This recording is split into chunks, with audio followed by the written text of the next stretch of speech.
Hi, everybody. I was really thinking about you as a coach, all of my coaching professionals out there who follow me. I was thinking about you. I was really thinking about the various students that go through my training program.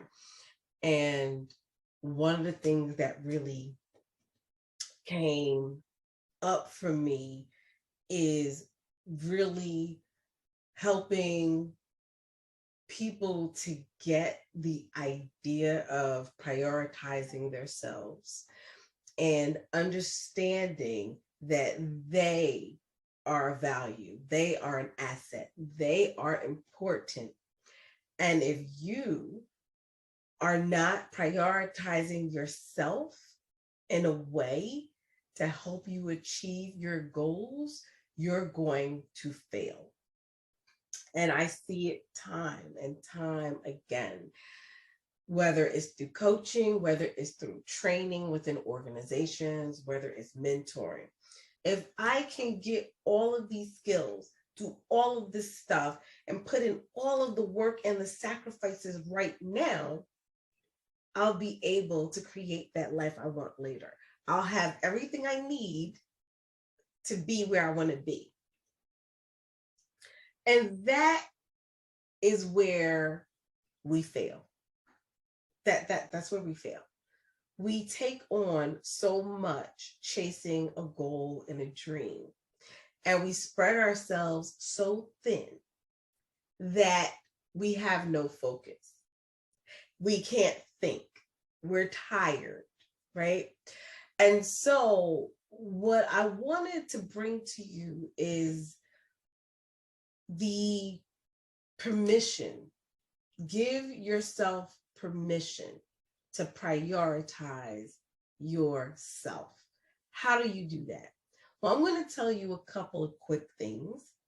And, this is something that when I'm coaching others or mentoring, I get into a lot more depth because everybody's how is going to be different. So what I'm going to share with you is a high level generalization, but understand that in order to get the maximum benefit, you need to really buckle down and figure out your how, because that might be different for someone else. So the first thing that I want to kind of say, how do you do this, is one, you got to be really clear about what you want. Even though my client was very clear, or a potential client really, because it was a discovery type of coaching session. Even though this client knew what her ultimate goal was, she wasn't really clear on how to really get to that goal and how to prioritize her whole entire life in order to reach that goal, in order to maximize her resources to meet that goal. So the first thing is you have to be clear. What do you really want? And then the next thing, you have to be purposeful. You have to be intentional. You have to really sit down and strategize, what do each of my next steps look like? How much energy am I going to need to put into the things I want to do? It is one thing to say, I'm going to take 5 different courses. I'm going to go to college. I'm going to read books. I'm going to take this course, and this course is 6 weeks, and that course is 8 months. And easy to say, okay, this is my strategy. I'm going to do all of this stuff. But we neglect to prioritize the energy that we need to do all of those tasks. And that's where I see a lot of people slip up, and why a lot of us fail to achieve our goals, or why we quit before we achieve our goals, because we neglect to really understand the energy and commitment we need to invest beyond money, beyond time. It's our energy. Because we think oh, I got time. I can squeeze this in. So from 8 to 11, I could do this. From 1 to 4, I could do this. From 9 to 5, I could do that. I could do this on the weekends. I could do this at night. I could do this in the morning. Oh, yeah, we can strategize our time real nicely.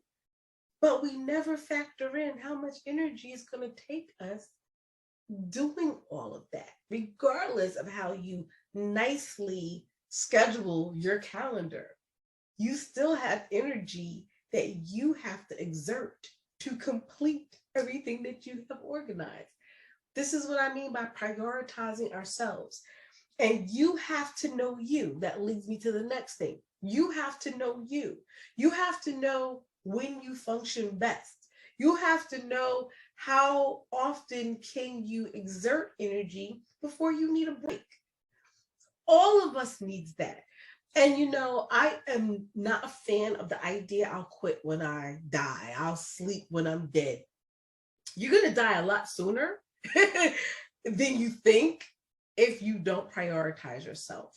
And when you are looking to do coach training or any kind of training, get your master's, your bachelor's, your PhD, it doesn't matter.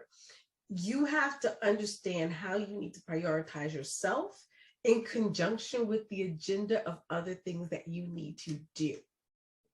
Because when I look at myself, when I look at my different clients, what I see is that we visualize what we think we can do, right? But then we don't think about, well, how does my agenda fit into the bigger picture? How does the bigger picture impact my agenda and the priorities that I'm setting in place? And so we have to be very clear on, which is another factor, the agenda of other people. Who knew how the pandemic would impact kids in school, work, play, all of that stuff? Who knew? And you can't always prepare for everything, right? You just can't prepare for everything. But what you can do is understand yourself enough, understand your agenda, and understand how you're going to exert energy over a period of time so that you can give yourself flexibility and wiggle room to work on the goals that you would like to work on. The next thing that we have to learn to do is negotiate our yes or negotiate our no. What I also find what people do is they either say yes or say no.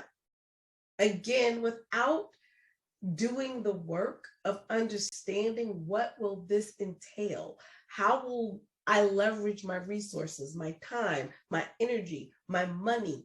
How will I implement me time? How will I rest? How will this impact my nutrition? All of this stuff goes together. How will this impact the other responsibilities that I have? And you also, as I was saying, negotiate the yes and the no. A little bit more about that. It's not so much that you say yes. You can't say yes to everything. You just simply can't. You can't say no to everything. And I know we want to. And yes, saying no is self-care. Saying no is an appropriate answer. I've spoken about this. I've written about this. I coach around this. But sometimes you're competing with what you want to do and what you can't do, or what you think in your head you can't do. And where does that no fit? Because sometimes when you say no, that impacts other agendas, other energy, other things will fall through the cracks because you said no. Even though you're trying to say yes to yourself, sometimes you have to say, how can we negotiate this? Okay, I cannot do this right now, but I can do this next year. I cannot do this right now, but I can do this next month. I am overwhelmed and I am tired and I don't have the energy nor the inclinations to give a lot of F's, funk that, a lot of fucks about certain things. And you got to prioritize how many fucks you want to give. Sometimes you can't give too many. and sometimes you can give a lot. And you have to learn how to negotiate that and understand how do all of this fit into the bigger agenda and how much energy you have to exert in order to see things come to fruition.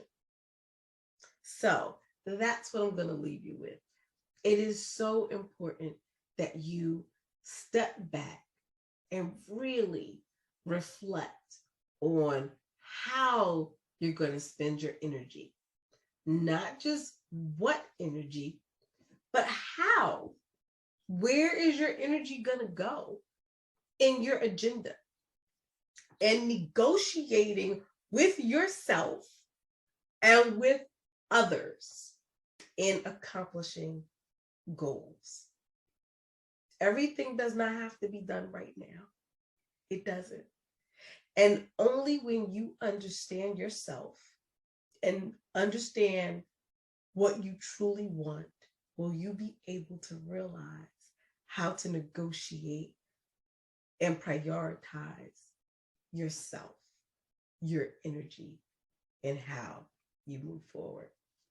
So thank you so much for listening. I'm Coach Dawn, CEO and founder of Reid Life Coaching, author and speaker. And I hope that this information was useful to you. And if it was, please like, share, follow, and subscribe. And feel free to put in the comments, what are your thoughts? What are you saying yes to? What are you saying no to? What are you negotiating? What are you not negotiating? What do you really, really want? And how are you exerting the energy to accomplish it? Thank you, everyone. Have an amazing day. Go out there and create awesome sauce for yourself and for others.